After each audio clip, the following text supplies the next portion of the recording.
Greetings, citizen. Welcome to the show, and thank you for listening. For more of the art of wargaming in your life, definitely check us out on Instagram and Facebook. If you'd like to support the show, we have a Patreon account where you can do just that for as little as $1 a month. What we can offer will expand as the show does. If you don't have extra funds but would still like to help us out, you can give us a like, share, or 5-star review wherever you listen to podcasts. Want to get in touch? Feel free to message us or hit up our email, artofwargamingpodcast@gmail.com. We look forward to continuing the conversation with you because we know the world is vast, with many different ideas on tactics and strategy that can be applied to the games we enjoy. You're listening to the Art of Wargaming on the Earworm Network.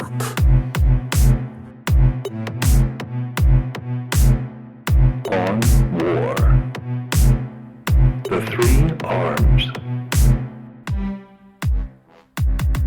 Welcome to the Art of Wargaming on the Earworm Network.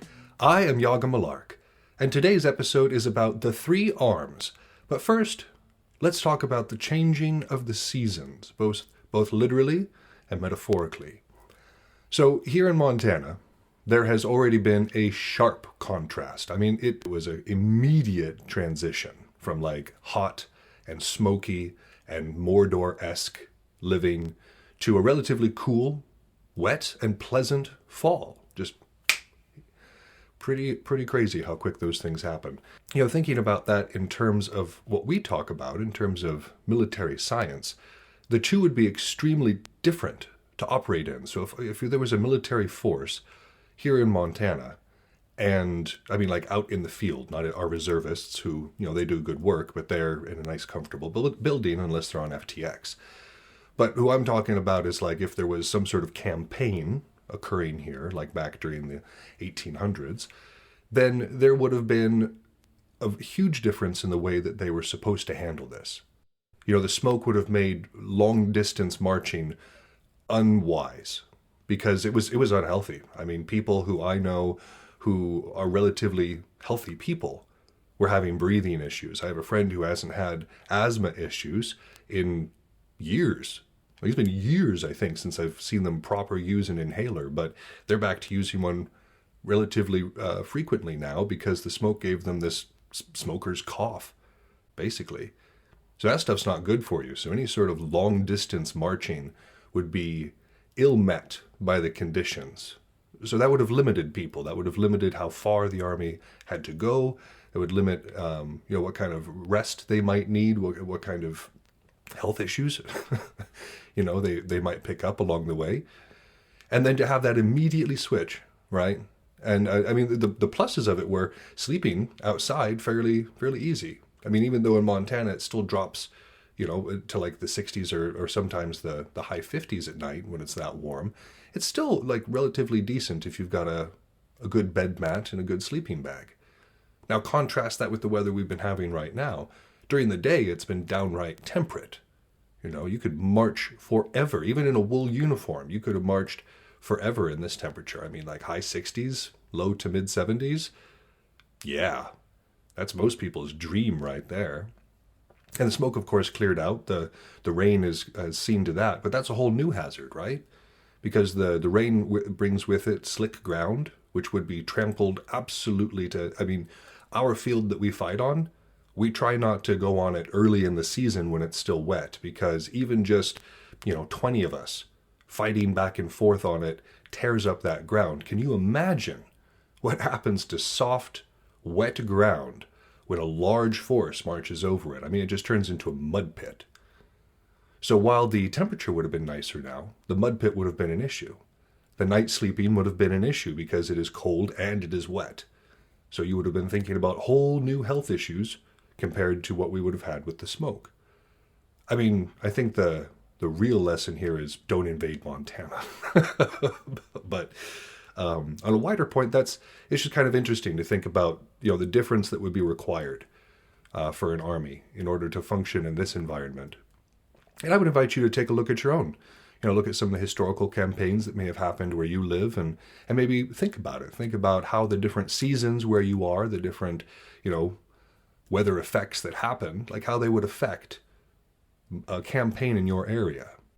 one of I've talked about it before, but one of my main bodies of study was the American Civil War for a while there. And when I was reading about some of these battles, like the Battle in the Wilderness, I was like, how can these armies be so close to each other and not know about it? How is it still kind of a surprise when they encounter one another, despite the fact of this distance? And then you go to South Carolina or Tennessee, and you look at the jungle that is around you, just this solid wall of vegetation. Oh, I get it. Geography matters. So, just, I don't know. It's a cool little mental exercise that I invite you to join in on. Now, lastly, before we get into talking about the three arms, I wanted to talk about the changing situation in the Ukraine conflict with the special police action, or whatever the heck the Russians are calling it. So the Ukrainians have been enjoying a nice advantage. I mean, the Russians theoretically are supposed to have a better military, but as of this recording, they're on the run. They're pulling back from key areas. They're full-on rout is what it sounds like in some situations as the Ukrainians are retaking ground. It's a huge turnabout, and it's very different than a lot of us thought it would play out, simply because of the money that was put into the Russian military. Now, that being said, it also helps when just about every Western power is like, here, have advanced weapon systems. That certainly lends an edge in a war. But another part that is affecting this is the international pressure. We talked about during our insurgency series about the importance of kind of pulling in that international pressure. It's important if you're dealing with asymmetrical warfare to have other countries putting embargoes or tariffs, or just outright not buying goods from that place, because you can really crash an economy that way. It starts to be felt. And so this international pressure is making a difference, not just on the soldiers who are like, why are we here? Nobody wants us here. We don't want to be here. The people in Russia, even though the state TV has been, pretty good at propagandizing everything, even they are beginning to, I don't know, not toe the party line, I guess. It's interesting. But all of these things are kind of, again, putting increased pressure on a swift end to this war, to an end of the Russian occupation of the Ukraine. So it's interesting. It's interesting, again, to see the concepts that we talk about on this show playing out in real life, in particular when it comes to the politics of war, right? But I think I've chatted long enough about things not the three arms. So let's, you and I, progress forward into talking about said three arms.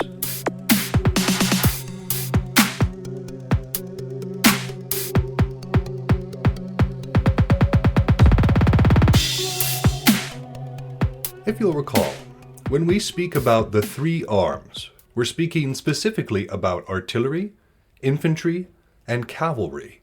And in this particular episode, we're examining the relation of those three things to one another, and how their proportions change the way that we can fight. But before we get into that, Clausewitz provides some definitions that I thought were good to go over as well, because we often use these terms and maybe we haven't defined them as well as we should. So to make sure that we're all on the same page, we're going to talk about theater of war, army, and campaign. So a theater of war is quite literally a portion of the space where the war prevails. Because you have the entire war itself, right? And then you have the different theaters. So think about World War II. You had the European theater, and you had the Pacific theater, where there were different conflicts going on with different people and different tactics. The war that was being fought between the United States and Japan and in the Pacific was done very differently, and with different emphasis on various tactics than the one in Europe. And part of this was the geography. Europe was one large landmass once they had actually gotten through on Normandy. And so it was large infantry movements over a broad area. Whereas in the Pacific theater, for the most part, it was island hopping. It was moving from area to area, capturing strategic positions by way of amphibious assault. So that has a different appearance. That has a different way of being done, obviously, than the one on the pure ground. And so the theater can really affect not just, of course, the location of where the battles are taking place, but also how the battle is taking place and what difference there might be between those two things, even if the war is still being fought by the same country. And so these are separated by other theaters by some sort of boundary. And this can include distance, right? And so that's between the Pacific and the European theater, that was distance. But in the time of Clausewitz, a theater might also just be, this is, think about the French, for instance, when we were still, and we're going to get back to that, by the way, at some point. But when we were studying the French Revolutionary Wars, and you had the Army of the North, and like the Army of the East, and the Army of the South, and then you have the Verdun army, and each of these is commanded by a different person, and is done in a very different way in a very different place. And so you could consider, the boundary between the West and the North to be where that Vendée region ended and the North began, particularly, like the Dutch Netherlands up there, and so on and so forth. So, yeah, so that's a theater, and they're more than just a piece on their own. They're a part of they're a part of the whole, but they're also a piece in of themselves. A theater is kind of a self-contained area. If we're talking about, again, like battles in mountainous countries, a victory in one place is going to be somewhat stunted because of the chances of defeat in other places, because things are so broken up. That can be the same here. Somebody can do well in a particular theater and then do poorly in another. Germany, for instance, if you think about Germany during World War II, it had two theaters too, at the very least. It had the Eastern Theater, where it was duking it out with Russia, and then the Western Theater, where it had Fortress Europe set up along the coastline there. So, theater is definitely not something that we necessarily deal with. For us in physical wargaming, for instance, a theater might be an event, right? That might be our theater of war for the time. And there's a bunch of events going on all over the place, but that's the event that we're at. So the next one is directly related to the theater of war, and that is the army. And an army, the way that Clausewitz defines them, is a mass of troops in the same theater, right? So this mass of troops under this person is in this theater. That's the army.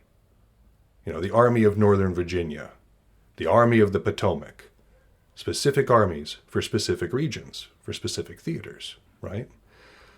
And this can also be applied to irregular units in an asymmetrical war. So like, the army that the Taliban had during the war in Afghanistan, that could have been divided into armies as well. Different sects in various geographic regions would have counted as different armies, especially if you consider the politics of traditional rural Afghanistan, which is kind of based around warlords in their own areas that kind of loosely work together. Each of these places is a theater. Each of them has their own challenges and their own people to go up against. So even with irregular units, you can talk about it. And so these concepts of theater, which is the place in which things are taking place, the geographical area that is defined by its own bounds, and the army, which is the force that is operating within that space. Of course, you can't have one without the other. If you have one and not the other, then that's either a garrison, right, where there's no real combat taking place, or it's, I don't know, Disneyland, just like, I don't know, a geographic place someplace. So that's army and theater of war. And so kind of proceeding from that is campaign. And a campaign, as Clausewitz defines it, is the sum of military events which have taken place in one theater, right?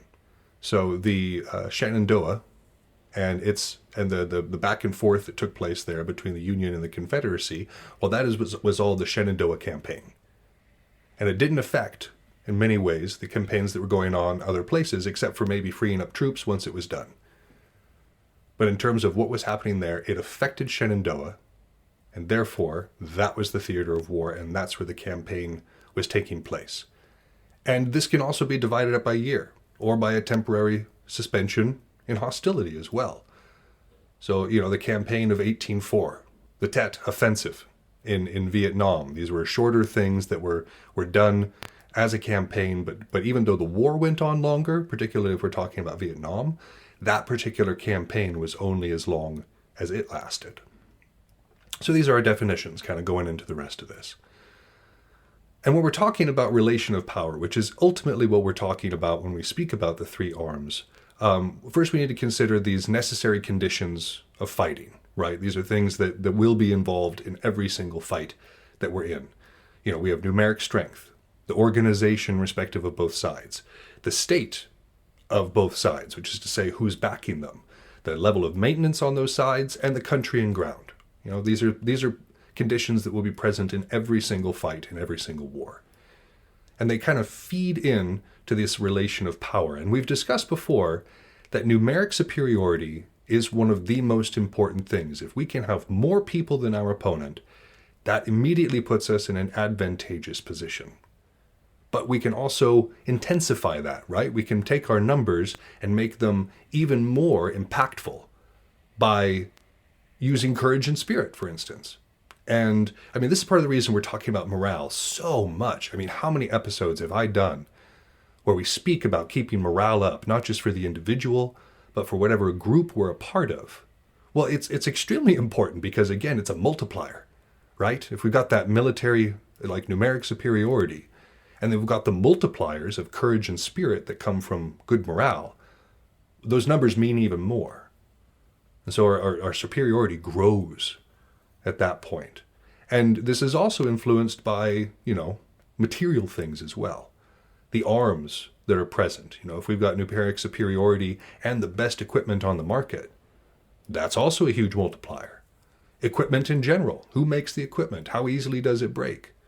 This is going to be another thing that increases numeric superiority. The amount of drill, the training that the sides have. Huge consideration. And then the education and experience. And that's different than the training because education is knowledge of tactics, knowledge of your opponent, knowledge of the ground. And experience is actually being there. And so if you have these things, even more of a multiplier. That numeric superiority becomes even better. And when you have the greater numeric disadvantage, it requires a greater tension, a greater energy, particularly on the part of the person who is not at the numeric superiority. The pressure that is on them is going to increase naturally. So if we want to make the most of our numeric superiority, which is excellent when we're dealing with any type of conflict, let's talk about morale and let's talk about gear.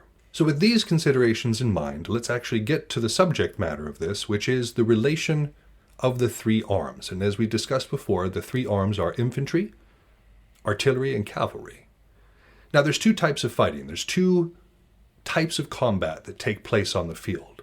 And there's two things that are kind of different fields of their own. And the first one is the destructive principle of fire. How much can we blow up? How many arrows do we have? The destructive principle of fire, this long-range ability to destroy.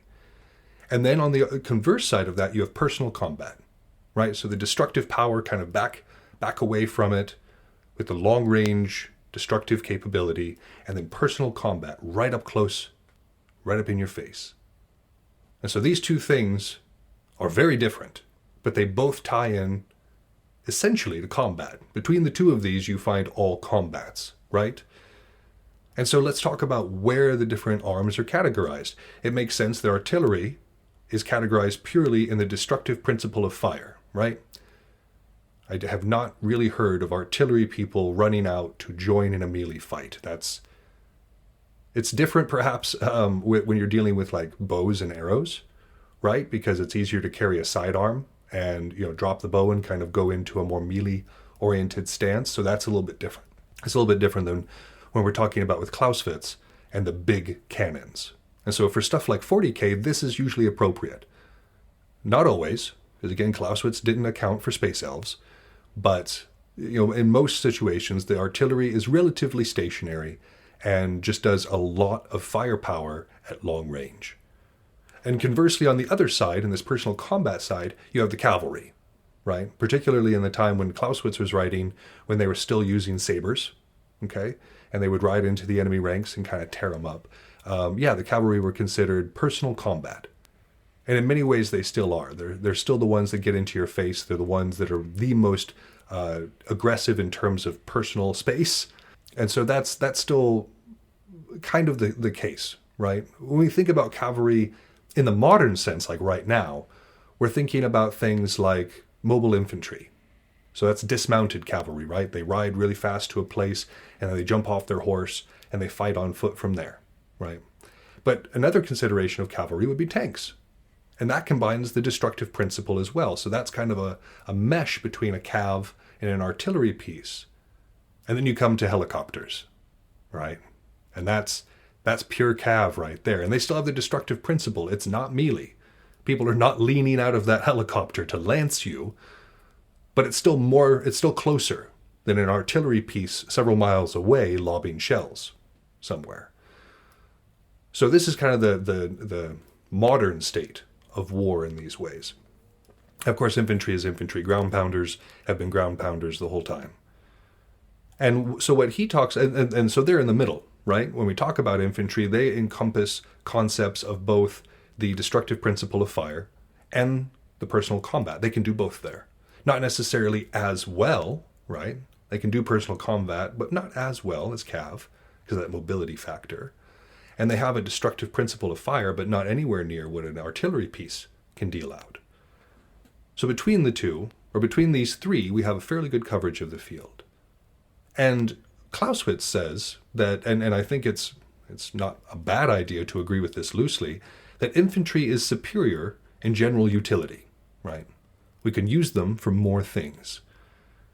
And they also have the ability of standing firm, and they're not without mobility. So the standing firm is huge. Cavalry doesn't really stand firm. That's not their point. Mobility is the point of cavalry. Fast, sudden attacks are the point of cavalry, not standing there holding a gap. And like we had talked about with artillery, the vast majority of artillery out there was not designed for personal combat. It's not designed for maneuver or anything along those lines. So you're not going to find it holding ground or speedily moving into the other opponent. Again, unless you're dealing with bizarre space elves or necrons or something along those lines that break these particular rules. Or change them. Let's say change these particular rules. I kind of have issues with this. I kind of want to pick a fight with a dead guy because in some ways I absolutely agree with him. You cannot fight a war without infantry. Or rather, you cannot win a war without infantry to occupy key spots. That has been the rule the whole time. And even now, in 2022, it is still the rule. This idea that infantry is necessary to control these key zones. But it also depends on era and technology. There have been different times when infantry was way more important and times when it was a little bit less important. Think about the phalanx or the Roman, the legions that they had. Well, in these cases, the infantry was absolutely superior. They had arrows and bows and stuff, trebuchets, but most of these things were relatively inaccurate when it came to anything other than a siege. Catapults were recently used, but you're dealing again with way lower mobility there. And so the use of infantry in this particular case was huge for, hundreds of years of human history. And then we had a 300-year stint in Europe that was called the time of the horse, the age of the horse, when the technology was more slanted towards cavalry. And this was the time of like knights, right? They were the best armored, best equipped. They could ride around, and you still had the dismounted factor, right? So they could dismount and still fight as infantry. They were ruling the field up until the longbow started punching through things, up until Agincourt proved that there were flaws in the cavalry and that the situation was changing, right? Technology was changing, and it was changing the role of cavalry on the battlefield. And then you come to the time of Clausewitz, where cavalry now has a more incidental role, where it's reserved for very specific instances, because otherwise it's fragile. It's fragile in the case of all these other things. And then think about the Huns and the Mongols and the fact that they had basically all cav armies that they worked with to amazing degree at that time. Those armies don't work as well against other army compositions, but at the time with the technology that the people around them had, the Mongols rode roughshod over everyone. over the Persians, over the Europeans, over the Chinese. It was just crazy. These horse people from the steppes came out and they were like, by the way, we're here to party. And it was nuts. So there have been absolutely times where these rules can just get thrown out the window. Just throw them right out. Because there have been periods where certain things have been way more important in terms of like the way that the field would turn out than infantry. But when we talk about general utility, yes, infantry is and always has been the most useful in general utilization, but that doesn't mean that the ability to utterly destroy the enemy wasn't in somebody else's court at some time, right? So he draws some conclusions from when we're looking at the destructive principle of fire, the personal combat, and the relationship of the three arms spread across this Venn diagram. And his first conclusion is the infantry are the most independent of the three arms. And again, at the time of his writing, that was absolutely true. The cavalry depended on the infantry to kind of fix the opponent, and then they would move around the flanks or around, go behind. But to do this, they had to have the infantry. They had to have the infantry there, distracting the opponent, engaging the opponent, and giving those openings for the cavalry to move in. So the infantry is the most dependent. You can have an army of all infantry at the time that Clausewitz is writing and have that be okay. Not great, but okay. So the infantry can do what they need to do. They can move to different areas and occupy them. In terms of Bellegarde, this is still absolutely true. Infantry are still the most independent of the three arms. They do not rely on other things for the effectiveness of what they're doing, right? And in many 40K armies and other wargaming things, this is the same idea. I mean, the armies I play, infantry are huge. I mean, the word bearers force that I took against Kaji the other day was entirely infantry. It wasn't a single, now, and they had different capabilities, but also, we're talking about 40K, he didn't necessarily plan for demon-infested Space Marines, right? So, but again, bring it back. First conclusion, infantry are the most independent. Second conclusion, artillery are the most wanting in independence. Which makes sense, right? Like they don't move very well on their own. They're not personal combat oriented, and that mobility just isn't there. So being able to operate completely independently without infantry to guard them and cavalry to kind of like keep other things off of them, artillery does not function well, right, on its own. It is not an independent thing. Third conclusion, infantry is the most important combo in the combo of the three arms. So if we're dealing with the proportions of the three arms, we want to have more infantry than other things. And I think this one holds true. I think this one definitely holds true, again, in most cases, unless we're dealing with an all-cav army, which I've absolutely seen. Eldar can run an all-cav army. There are people who do like a super disjointed running play in stuff like Bellegarde, where there is no hard center, where there is no infantry center that can be maneuvered upon. But outside of these rare instances, infantry is the most important in this combo. Number 4, cavalry are the most easily dealt with, right? Well, they do tend to be the most fragile. That mobility comes at a cost. And, at the time that he's speaking, again, you're dealing with guns, you're dealing with muskets against a dude on a horse. So yeah, unless the person with the musket is distracted or engaged elsewhere, dude on horse is not going to do well against bayonets and the rest of those things. And so, and we're dealing with something, let's talk about even the games that we play. If cavalry gets caught on its own, out in the open, away from everything else, it can be destroyed pretty quickly. Typically, cavalry doesn't have very high armor because of the high mobility that they move in, and I'm talking about Bellegarde as well. A lot of the times when people are sprinting around, they're not the people in a full kit. They are people who are running light and have the mobility for that, but that means that they don't have support, right? They're not generally a part of the greater body. They're off on their own, kind of trying to make these things happen. And so because of this, even though cavalry have this great mobility potential, they also are fragile for the same reasons. And I agree with him here. So cavalry are the most easily dealt with, unless you're dealing with something like an all cav army that works really well, right? And lastly, the combination of these three arms gives us the greatest strength. We're talking about one thing being stronger than the other, but when it comes down at the end of the day, having all three in our army, having infantry, artillery, and cav, or at least something to fill those roles, that's important. And it is probably the most important thing that we can do in terms of achieving our victory and setting ourselves up for victory. Because we need each of these things. We need that destructive principle of fire to destroy more of our opponent than they destroy of us. Remember, the vast majority of war, especially between two conventional forces, becomes attrition. Who loses more? It's been rare that I go to a 40K table and I don't lose a single model. It's happened before, but it's rare that happens because there is an attrition that occurs between your opponent and yourself. I've definitely been on the field when we get a clean wipe, right? When you have a side that has local numeric superiority in places and overall numeric superiority. They have courage, they have spirit, they have good arms, equipment, drill, and education, and they wallop. And we don't lose a single person. But in the vast majority of fights, one side will lose people. And so again, it's making sure that attrition is in our favor. And the best way to do that is having that destructive principle of fire, having long-range weapons, having long-range capabilities that can destroy, again, more of our opponent than they destroy of us. But the other side is important too, right? We have to have the element of personal combat. We have to be able to function once our enemy closes with us. If the world leaders are going against the Tau are in a bad way if the world leaders get into their lines. Because the Tau don't really have a good personal combat option. They don't really have a good cav option in this way.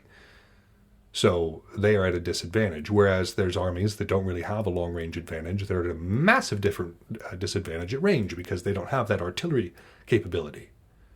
So to give the greatest force, to have the best way of kind of going about this, we need to fulfill all three of these roles: infantry, artillery, cavalry.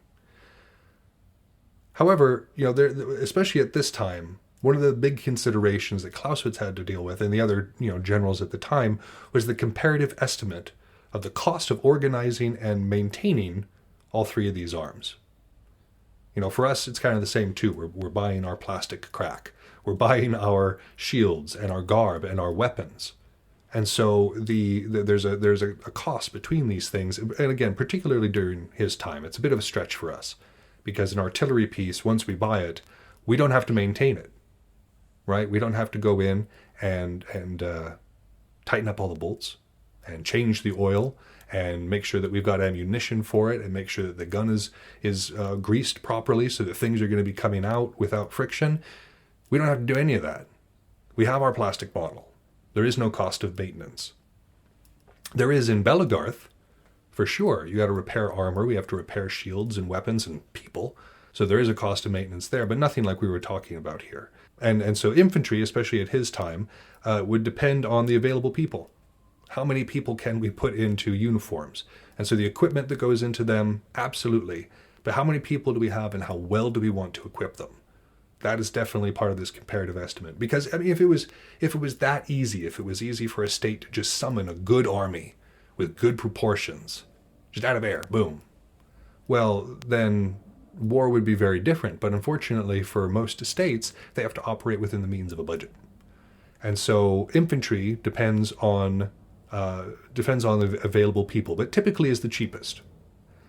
Cavalry, on the other hand, depends on horses at the time that he was writing. And so horses have to eat, and they eat more than people. So not only do you have to have the food for them, you have to be able to transport the food to them, make sure the food can be stored in such a way that it doesn't go bad. There's a lot of consideration that goes into having horses, specifically on a team. And again, we don't necessarily have to deal with that. Maybe people who are really good runners in physical wargaming, they might need a little bit more to eat, right? But that doesn't really put a strain on the state. Unless food continues to increase in price, and then that might that might change. But again, at this time it was different. At this time, cavalry definitely relied on different supplies. And so making sure that your army was set up for that, expensive. Artillery was the most expensive, partially because of your startup cost. Buying the piece itself, buying the gear, the components, the ammunition. Again, within something like intellectual wargaming, they already have their shells. We don't have to go out and buy more shells for them. Most archers, we have arrows, and sure, yes, the arrows break or go bad at some point, but for the most part, we're not buying new arrows every time we fight. But when we're talking about actual artillery, yeah, it's pricey. So buying it and maintaining it, that's the most expensive. So the proportion then has to reflect this. We have to make sure that we have money to spend on horses and on the pieces and the startup cost for the artillery, but remember that the infantry is most important. So, when a state is considering things, it has to bring these considerations to bear. So let's talk specifically now about the three arms and kind of their strengths and weaknesses. So artillery, as we've already talked about, they increase the destructive principle of fire. They can just put out more damage at that point. But they are also the least mobile. So they are the ones who are not going anywhere fast, right? And they require support. So even though they have this great destructive principle, they are literally glass cannons because they require support to keep the opponent off of them, to keep the opponent from trying to engage in that personal combat where they are so severely lacking. And the artillery also has a supply that can be plundered. Remember these same shells that we were talking about. If I take a position, if I take my opponent's position and they weren't able to necessarily take the stuff with them, well, now I have gunpowder. Well, now I have shells. Now I have an artillery piece, which are, again, expensive. So the fact that artillery can basically just be given to the enemy, that's something to be considered. You don't see that so much with the other ones. And if we have, let's talk about too much, right? What happens if we have too much artillery? Well, then we have defensive tactics are required. We're not going to be taking positions on the field. We're not going to be out there making the moves. I used to play an AdMech force that was primarily artillery. Had some Onager Dune crawlers in there, some chicken walkers that were las cannon, and you also had some Castellan robots that had their phosphor blasters. And so the purpose of my infantry there was to keep just a screen. Literally, it was just a screen. It really didn't do much else so that the artillery could put down this destructive principle of fire. But I had to be defensive. I had to basically corner up for this to work because I couldn't allow my opponent to flank me. I couldn't allow my opponent to have any chance at getting to my guns. So I had to be defensive. And those maneuvers, once I did start going out, were slow because the artillery pieces are slow and therefore everything else has to move slow to protect them. So slow maneuvers, and we are reliant that our opponent then comes to us or puts themselves in a situation where they can be shot. If our opponent is using the terrain to their advantage, or if they're staying far away in order to score their own points, well, if they don't come, we can't go to them. And particularly if we're dealing with real war, they have to come to us at that point because, again, that maneuver isn't there. So that's what happens if we have too much artillery. If we have too little artillery, we're going to need to prefer the offensive. We're going to need to get into our opponent's face. The word bearers, like a lot of Astartes armies at the moment, do not really have good artillery options. So often we have too little artillery within our ranks, and so that makes us very aggressive. When I played my word bearers, I had no artillery principle.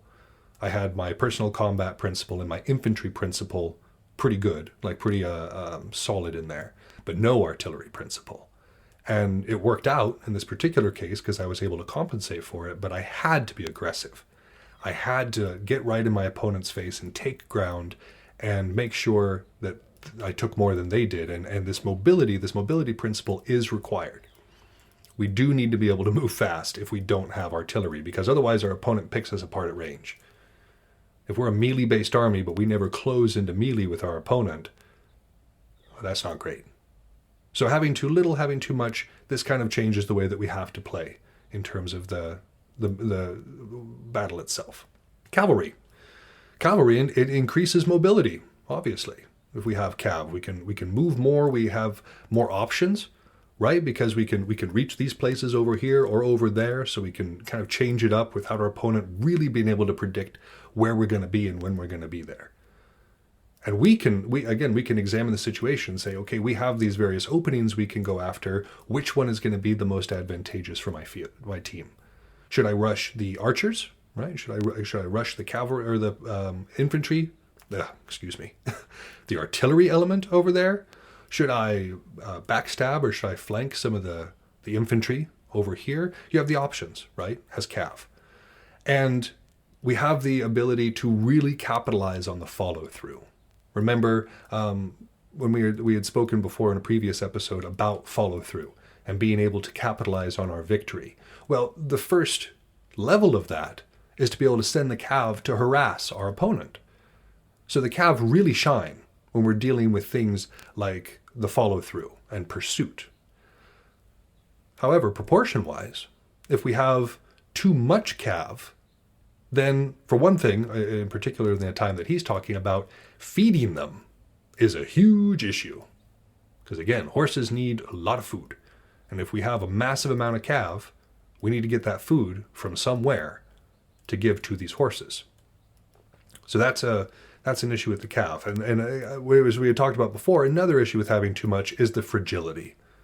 Right? They can move really quick, but often the ability to work in concert with one another is kind of broken, and they are easily dealt with in a one-on-one kind of situation. Because again, often cav kind of spread out to maximize that mobility potential, which means if we can move on one area or the other, we can collapse it. And without a strong infantry center to fix the opponent, the cav is far less useful. If we have too little cav, on the other hand, if that proportion is really far down, everything has to move slower, which makes sense. That pursuit is going to be rather tough to do effectively without enough cav. Flanking, yeah, you might get like minor flanks, like a shallow flank from infantry, but without cav, you're not getting a deep flank or a full, get around the backside there.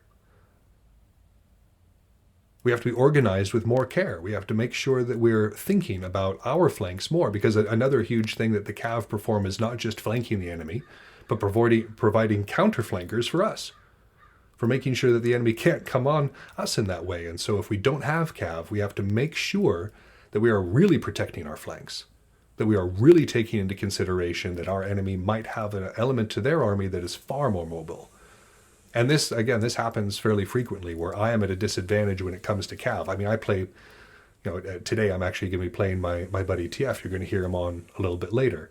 And he typically has a very, very high of cav potential to his army as he plays Blood Angels. And high mobility in your face is kind of what they do. And so the one who doesn't have that, who has less cav in this particular case, has to be organized with more care. And you'll be hearing this hissing sound in the background for about the next 5 minutes because my neighbor's sprinkler system just kicked on. So I do apologize for that. And having too little cav diminishes our victory, right? We don't have the ability to follow through as well. We don't have the ability to pursue. We can't capitalize on our gains as effectively as we can if we do have cav. And so victory is somewhat diminished in this particular case. And both of these factors play off of the idea of whether or not we have infantry. And so, this proportion of having too little cav, too much cav, too little artillery, this kind of plays off of that same proportion with the infantry being the core, being the core of the military machine itself. And so the relation of these, as we had talked about, depends on the state and what they can provide, and it affects the way that a war is fought. Right? It affects whether or not we're going to be offensive with our maneuvers or defensive with our maneuvers in the way of having more cav or less artillery or whatever that combination is going to be. It will determine our choice of ground. We want high country with good vantage points if we have a lot of artillery, with defensible areas around it that can be easily occupied and garrisoned by our forces. Whereas if we're cav heavy, we want to make sure that we have open areas. Right? We want to make sure that we have the best room to maneuver. And between these two things, we often can choose differently between our ground as well. So the success of what kind of ground we will be fighting on also depends on what the proportion of these three arms is going to be. And again, these things apply to our wargaming as well. It also will change whether we want to seek that great battle that we have discussed, that grand culmination of everything that is coming in? Well, do we want to just pick our opponent apart or have this great battle? And that's largely determined by, the relation of the arms in our army. And so there's a lot here. I could keep going on, but there's a lot of ways that this proportion affects the way that we can fight and how we are going to have to fight. And the wealth of the state governs the availability of any of these things. Right? We had talked about how horses have a really high maintenance cost with the food element. And so if the state isn't wealthy enough to afford a bunch of horses, they won't have that massive cavalry element. Same thing with artillery. If a state has the ability to fund a large artillery thing, that's going to be different than a state who can't. So again, it's not just based on what we want to do, but what we can do, what we can afford to do. And the strengths and weaknesses of each of these things, not just in proportion, but in effectiveness, this is going to change with time, like how people are getting adjusted to things, how the tactics are changing, how the tech is changing. That's hugely effective, as we had talked about. That changes the difference between the era of the horse and the era of the bow, the era of the tank, when it was super effective. The tech really changes the way that war is fought. The difference between a musket and a rifle, woo! Yeah, that was an adjustment. The style, right? And the meta.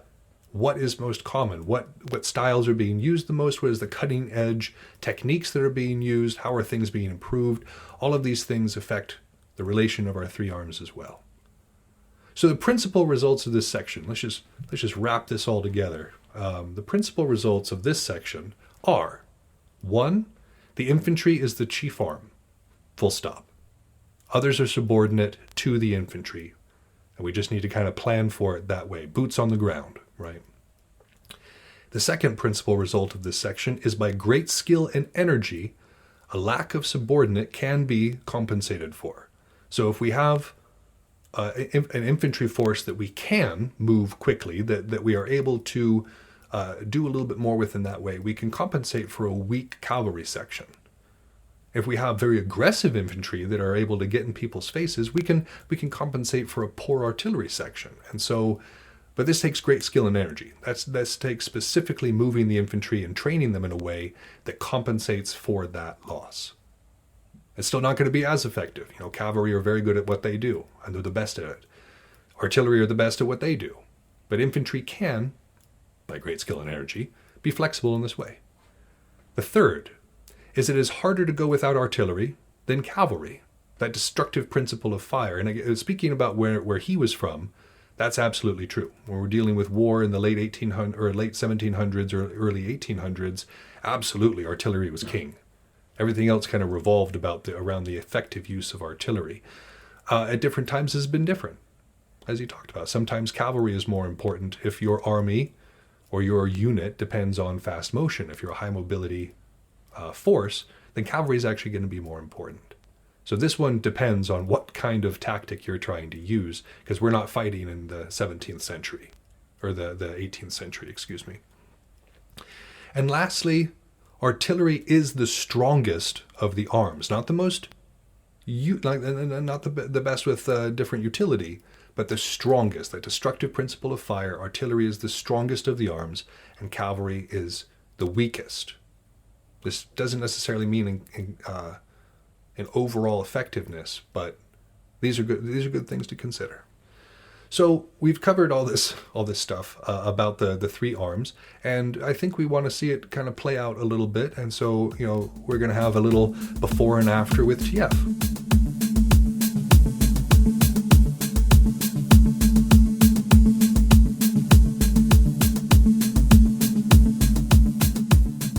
Here to give us a cavalryman's perspective on both Belagarth and 40K is my good friend and returning friend of the show, TF. How you doing, bud? Oh, not too bad. Just happy to be here. I like it too. So, by cav definition in something like Belagarth, you spend most of your time detached from the greater whole, looking for shots at the opponent's flank and the rear, and of course the all-important other anti-cav stuff. You weren't always this way. I mean, these are acquired skills, right? These are things that most people don't do. A lot of people stay in the infantry line, or they work in the artillery squads. You cavalry guys are a unique breed, So what goes into that? Like, how do you get to that point? Well, I mean, I started by learning to fight on the run, and that transitioned into being able to fight good while running, which is a useful trait for anyone who fills the cavalry kind of role. Sure. So I just kind of fell into it naturally that way. Just looking for when I wasn't as good of a fighter, but still was doing those tactics, looking for any opportunities I could to go either put enough pressure on to save some of my friends, or let my friends completely distract them and get around behind and just do a lot of damage where no one is expecting it. Sure. And the things you're talking about, though, require a lot of timing. It sounds like a high-risk, high-reward situation. Oh, absolutely. It's, I mean, for me, it was a lot of trial and error. Right. And just learning what opportunities, like what the timing on, how, like, okay, I see that opportunity based on what I know. Like, can I make it there to make a difference, or is me getting there going to get attention drawn back to me and just screw everything up? Is it worth it to do it then, or should I just wait? And so it's a lot of trial and error for me, like I said. Yeah. We've gotten pretty good at it. I try. Is there a particular thing you look for? Is there a moment when you know that the pursuit is not just necessary but also relatively safe to do? Combination of things. Like I do look at eye contact a lot. Mm-hmm. Like how often people are shifting their eyes back to me is an indication of how much attention they're actually paying attention to me, right, or giving me. So like the less they're giving me, or if their windows between are long enough, I can start to make a timing. Like, okay, if I have to be this close based on their timing of how often they're looking back and forth at me and whatever else they're paying attention to be able to make it there with any certainty without them like looking back based off that timing. That can change at any moment, but like it's one of the big things I look at. It's also something I use like in archery, but that's a different topic. So we could talk about that too. Like I wanted to get a kind of a cav perspective as too, but you also shoot, and so you have absolutely good things to share there, especially as kind of a unique or a like unusual. My style of archery isn't so much artillery. It's mobile, so it is much more like cavalry, like horse archery. You're like a tank, kind of combining the ideas of cavalry and artillery when you're in those moments, because you're mobile, but you can shoot good. Yeah, and again, like that is almost entirely I watch people's eyes. So like if they have that rhythm of looking back and forth, you just wait until you time it so like they have just started to look away when you fire, because then even if they snap back, the arrow's in flight, so it's 50-50 on how fast they're going to notice, whether it's in time or not. And so that's a lot of what I pay attention to, and a lot of the rest of it is very situational, like looking for. It helps to be able to remember who's on your team and who's on the other team. Sure. So when you see like, oh, those are the backs of my enemies, I see my teammates facing them, like I can get around to the backs or whatever. Or if a lot of the time, being a more well-known fighter, a lot of times I can just hold an entire flank by just being like, hey, I'm looking aggressive, but I'm not actually doing anything. Sure. And just use that pressure to let my team just wreck the other side and not even have to do that much. And these are, I mean, and again, these things, I would imagine that it requires a great deal of patience to pull any of this off, to really get that timing down that you were talking about, or know when to rush in and be able, because the glory is there.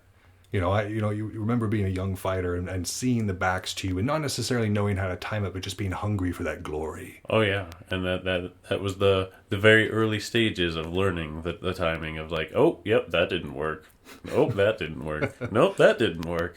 Well, because when we talk about like the fragility of cavalry, like you're a good fighter. I'm not saying that you're fragile out there, but all of us, like we talk about numeric superiority constantly on this show, and it makes a huge difference. Even if you are a good fighter, you can only block so many shots. Absolutely. And so as long as people aren't doing old kung fu style, like line up and fight you sort of thing, they can overwhelm you because you don't have the support that like the infantry would back over there. Yeah, because while I may be fast, my fast does not generally last that long. So if they have multiple fast people, or anyone that's faster than me, I'm boned. Right. Or if they can, get the numbers on me, also boned. Sure. Yeah, and in those situations, that demonstrates exactly the balance that, Clausewitz talks about, which is this idea of Cav is awesome and can be used to capitalize on things. And again, during his time, Cav was a lot more fragile because they had cannons and muskets against horses. Yeah. With like we swords. We have big padded sticks and big slow padded arrows. A little bit different. Yeah. But still kind of the principles are the same. Absolutely. Because having a good archery squad, and now let's transition a little bit over to the artillery, because Clausewitz says that the artillery is like the most powerful element, like can do the most damage in an army. Infantry is second, cavalry is last. It has the highest likely potential for effective damage. So you found this in your experience as well? Yes, absolutely. When I'm fighting on a bigger field, as long as I have a decently sized team, I would rather be an archer than a melee fighter because I feel like I can get more kills more consistently as an archer. Just using the combination of the looking at eyesight that I was talking about and just positioning where they can't necessarily even see me, like shooting very obliquely, like long range to the other side of the line. I've seen you do it, yeah. Just arcing it over the entire battle, basically, just to shoot people that aren't paying attention to being shots coming from there. Right. Well, surprise. That's the other thing we talk about constantly is if you can shoot people who aren't paying attention, you're far more likely to hit them. Yep. But yeah, archery, artillery type things, definitely I would say are a huge factor in any battle they're a part of. But Clausewitz makes the point, and again, I think this is also true not just in Bell, but also in 40K, that artillery may be the most powerful, but often it is literally a glass cannon. Because if you can close with artillery, that ability to perform damage lessens. And like in 40K, you tie up those big vehicles, they can shoot whatever's tying them up, but it effectively renders them useless until they deal with that group. Very, very similar when we're dealing with Belagarth. If people are running up and harassing the archers, there's not a whole lot that they can do until that's dealt with. Yeah. They either have to have a melee fighter come or be able to shoot on the run well enough to take at least a legs to slow them down so they can get away. Sure. Which is not a guarantee. Which again makes it high risk, high reward. Good to have on your team. Again, if you've got a strong archery section or a strong artillery section for 40K, this can really make the difference. But in 40K, if we think about it, they kind of blur the lines a lot more. And if you'll hear, dear friends, there's a Valkyrie flying overhead at the moment, and so we're just waiting for the Imperial Guard just to move on. They're scanning. They know I'm about to play word pairs. It's okay. They're just looking out and making sure there's no heresy happening. Yes, there's a big Chaos Star on the wall. Oh, good Lord. But no, and like we were saying, though, like, when our archers are on the field, people notice. People are like, oh, crap, they've got 3 archers. Whereas the people wouldn't normally be, like, you might do the same thing for, like, spears or something along those lines, like a specialty weapon. But archers are usually the biggest cause of consternation, the biggest cause of people picking up different weapons. Yes. Finding shields, making sure that they're wearing their face masks. Yep. Generally, here in Stygia, as soon as it gets called for weapon of choice and someone picks up a bow, a whole lot more helmets and murder masks I get put worn. mine on. Yeah. Lug's a same. fantastic shooter. I need to not get shot in the face. Yeah. Yeah, and so as a force multiplier, as an ability to make your force more, because all infantry can work. You know, I've definitely seen large mobs of folks who don't have a whole lot of fast and don't have a whole lot of archers being able to be very effective because they've got members who are able to kind of compensate. You know, they may be. I've seen the BOF, particularly in the East. There was an Ockfest where I saw that they didn't have a whole lot of runners and they didn't have a whole lot of archers, but they were still stomping because they knew how to compensate for that. They knew how to maneuver their force to compensate for the lack of mobility. I've noticed a lot of times the BOF seems to be like a weird hive that flies around. Like, there's a dense cluster of them, but then generally off to one side is like a loose very, very loose formation of all the ones who are kind of flankery but not super fast. Yeah. Just kind of can take up a lot of space and be effective. Mm-hmm. It's a very interesting style. But it's very infantry based. Very. And it works. And again, we were talking about 40K, these ideas between infantry and artillery and cav, they get really blurred. Because as Blood Angels, the last game that we played, I think just except for with the exception of like 2 units, all of your things were infantry and cav.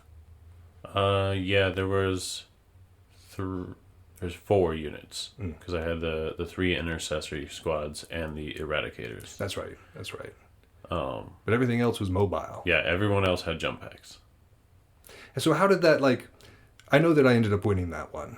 And what do you think, with that cavalry heavy list, what do you think is the issue there? I didn't have the backup I needed close enough. Just based on my placement.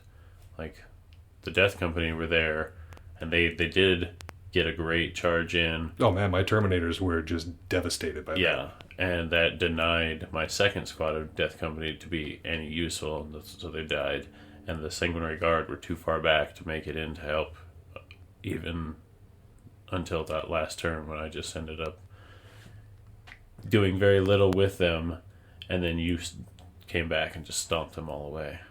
Well, I was able to like focus, because my force was very forward deployed, because I was going to go sit my Terminators in the center, and then my Possessed just kind of work on the outskirts, keeping things from, you know, and like, you know, cavalry just being like, nope, not going to let you do anything you want to do. Yeah. The way my board was set up, if I did that, once you got up to the building or past the building, like, my guys would have been just in the open with nothing. Right. So I chose to set up very defensively, especially in case I didn't get the first turn, because then I'd just be out in the open to be shot, just like, hello, goodbye. Right. So, well, it's good to plan for that. Like, you got to plan for getting the first turn and the second turn, right? But I think I could have probably, instead of just having the Death Company there, I mean, it would have been probably not a great thing to count on, but since I did get first turn, if I had put everyone very forward deployed, I could have gotten everyone in, Right. spread out around your blob, and tied more people up so you had less shooting. Not that you had a lot, but like the shooting you had hurt. Yes. And my melee was where my game was at. Yeah. And so was yours. Yes. Like, we were both very, very... And when we have our things painted up, very red lists. It's going to be a very red on red match. At least yours will be red and silver, and mine will be red and black, or red and gold. True. And mine is going to be a deeper red. Got Yeah. that like blood red Yeah. for the word bearers. I go for the nice, clean, and bright red. And so you like your army struggles with the same curse as most cavalry heavy armies. Like, it's timing. Like, Yes. not because that need for timing that Cav has, even in a normal context with like an infantry heavy thing, becomes magnified like 10 times when you have a Cav heavy army. Yeah. Yes, absolutely. Timing is everything. Like I said, like, just the timing of having my other useful guys in that fight too far away at the time they were needed ruined a lot of my chances. What allowed me to go 2v1, basically. Yes. Like, if both of us have an army of 2, I was able to go 2v1, 2v1. Yep. You know? Yep. It was the danger of splitting the force so heavily, but... Hey, like I said, you 10 of my, like, buffed Terminators out there on the field, 8 of them went home after this one charge. It was gnarly. And that was without the guy that could take their invillains away. Yeah, I know. Yeah, I know. It was, but you were using them thunder hammers, and they were scary. Without having the second buff from the chaplain I could have had. Solid. So, like, I didn't even do as good as I could have, I realized much later, but... Sure. Well, at least, you know, like, it's looking back and understanding where we went wrong and how we can correct for it, you know. Yeah. Like, I already saw something that I should have done. Should have used one of those cultist units as a screen. Should have put those puppies right in front of my Terminators so you couldn't come in and just be like, oh, by the way, your Terminators are gone. Like, you would have had to fight through my chaff to get there. Yeah. The Vanguard, as it Yeah. were. Yeah. So which do you prefer? Like, when you're I know in you know, the Cav is definitely your preference because you play Blood Angels for 40k. But in terms of Belagarth, you're a good shooter and you're a good cavalryman. Which do you think you're better suited for, and which do you like more? That is a hard choice. I'm sure. I enjoy them both a lot for very different reasons. What are those? I mean, archery is honestly just the fun of it. It's a blast. I mean, so is melee, but again, kind of different. Like, it's a very different experience. Like, being at range and just pulling off shots is satisfying. Yeah. But so is getting up in the melee and blocking a lot of stuff, landing a lot of good shots. It's a very different type of satisfying. Imagine it would depend on the mood that you were coming on the field with. Undoubtedly, yeah. For me, it's a matter of physicality. Like, if my body is not feeling great, I'll do archery. If I'm feeling fresh, I like, or if it's like Sunday, when suddenly there's 5 spears on the field, and I'm sitting there with my little waster shield and my bat, just like, no. Yeah. I'm not playing that. Yeah, no, definitely mood and, like, tiredness level can also affect my choices of weapons, for sure. Like, if I'm feeling more lazy and I have a working bowstring, I'm much more likely to do some archery. Sure. Well, and the other thing that Clausewitz talks about is that lack of independence that archery grants you because of your mobility issues.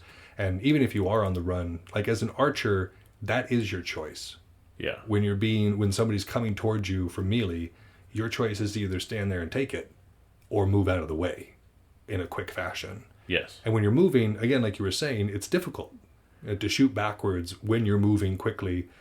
It's just an interesting concept to think how many similarities there are between what we do and I mean, there's also not, because we're not dealing with shells screaming down at people and large infantry formations of first rank fire, second rank fire, except for people who play Imperial Guard. They're closer to what we're talking about than any of the other armies we're talking about here. Yeah. No, I enjoy it too. Like, they're both fun. They're both a lot of fun. And you were saying that when you're at larger events, it can typically be better to do the artillery, even just because of the injury potential that's in the main line. Yeah. I just stand where the enemy's arrows land behind my force's line, so that, or like just behind that, so that I can just pick up their arrows and shoot them back at them. I would say more often than not, generally with a higher degree of accuracy, but that's also not always accurate. It's totally legit. I mean, you know, there was the battle in the Three Kingdoms period in China where they sent a barge across, and the other team was like, oh, they're landing, this is their amphibious force, and just fired arrows into it, and those barges turned right back around, went back to the other side of the river, because the real part was they wanted arrows. So that their opponents fire into these hay bales, and they just brought the arrows right back around, and so suddenly, Bunch of arrows. Ooh, sneaky tricks. I like it. It's good. But that kind of shows like what you have to do, because you only go on the field with a certain number. Some people go on the field with a quiver. I don't typically. No, I hold them all in my bow hand, which luckily I have large hands so I can hold a bunch, but that's still not more than like 10 at most. Right. And that's a lot to hold in your bow hand. It is. It is exhausting. And because artillery requires effort, that keeping that ammo up is something that other forces don't have to worry about, unless you're using like javelins or something else that has like a limited use sort of thing. Right. The infantry don't have to worry about finding new swords for the most part. Spearmen don't have to worry about finding new spears because it's right there in their hand. As an archer, you're literally throwing your weapon at other people and praying. Yeah, and praying. Like, yeah, it's a large consideration, like shot placement, who you go after. Yeah, it's a different level of intensity, like you were saying. It takes the immediate intensity of like the firefight or the immediate danger, and turns it into a need for that laser focus. Yeah, it's a very different game. Yeah, like it's a patience and relaxed precision game for archery 90% of the time, until someone breaks through and chases you down and you have to run. Sure. Like an artillery person would. And then the melee is the melee. It's oftentimes chaos everywhere. And the best plan crumbles, and every melee devolves into like basically one-on-one, unit-on-unit fights, and the balance of those victories or losses becomes, the whole course of the battle. You get that momentum going, and riding that momentum is huge. And so that's the other thing that the cavalry do, and that is the idea of pursuing. After the victory is already won, or at least that particular victory is won, and you're trying to press your advantage, having an infantry-only army, even though infantry is supposedly superior, makes it difficult to capitalize really on those pursuit moments, which are so vital in keeping your opponent on their back foot, and keeping your opponent from being able to reset and get their wind back into them. That's a huge matter of timing too, and the overextension. Like, I know this is something from like last episode as well, but this pursuit and cavalry thing is so important. How do you keep yourself from overextending? Again, a lot of practice in timing when you go for gaps, like, because there are often times where it looks like it's going to be a good thing, but if I had widened my vision a little, I would have seen like, oh no, these guys are actually coming around this way, so once I get through this gap, I'm going to be immediately trapped by these guys. And so reminding yourself to like survey around you, so you're not just tunnel visioning. Well, gotta have that field awareness. Yeah. And then learning how fast you can get places is also pretty key. So a keen understanding of your speed, of your ability to move around the field, and how that influences the timing. And there's stuff that goes into that too. You work out. Like you're not somebody who just sits around and then goes to the field and expects some form of athleticism. You're actually engaging with your health and making sure that you have the physicality to do this, because it does require something extra. Absolutely. Like actual cav back in the way when, with the horses, that's extra. Feeding those horses, making sure that they're taken care of on the campaign trail, making sure they're shoed, and they've got a vet nearby to take care of any wounds they might receive. Their saddles are good in good repair. Right. There's a lot that goes into like making cav. And it's the same thing what we're dealing with on the field too. To really be effective cav, you got to take care of your horse. Yeah. That's a weird thing to say. I'm going to start telling people that at practice. Man, you got to take care of your horse. What the heck are you talking? Well, son, it's just some country wisdom. But, I mean, I'm glad that you were able to come on and talk about this. Because, again, you have the perspective of not just knowing how to function in an infantry situation, but also being very good at being cav and being artillery. The well-rounded fighter. I try. The one-man army. I'm picking up spear, so I might join the ranks of the line fighters more often at events at least. With the amount of spears that I've been seeing on the field, I need to start wearing my mail protection again. Gotta wear protective equipment. I'm the one that lectured you on that for years. Yeah, and I never fight without them now. And now I'm on the flip side, where it's been a while since I have, and I don't know why, because it makes me timid. It saved me so much last practice. I believe that. Like 5 times. Sure.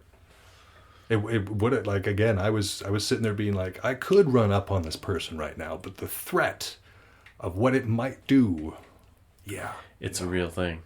Timing, right? We're looking at that timing. It's one of the considerations. Indeed. Am I properly protected to do this silly action? Man. This high risk action. I would rather just wait for them not to pay attention and then get in range and be like, okay, cool. Can't get at me. Well, once again, man, I always appreciate having you on. Thanks for coming on. It's always a pleasure. Love chatting with you about all these fun topics. Well, once again, man, thanks for so much coming on. I can't wait until we get to fight again and, get to play Warhammer again and get to do this again. But for the rest of us, thank you guys so much for listening, and we'll catch you next time. That's our show. Thank you so much for listening. If you haven't had enough of the art of wargaming in your life, you can find us on Facebook and Instagram, where I occasionally post funny and educational memes. If you want to get in touch with the show directly, you can email us at artofwargamingpodcast@gmail.com with any questions, comments, or concerns that you might have. Also be sure to check out all of our sister shows on the Earworm Network, including General Nerdery, Word Balloons, Fried Squirms, and more. We're working hard on having something for everyone. And again, you can find those at earworm.com. That's EARVVYRM. You can also find that in the show notes. But for now, this has been Yaga Malark, signing off.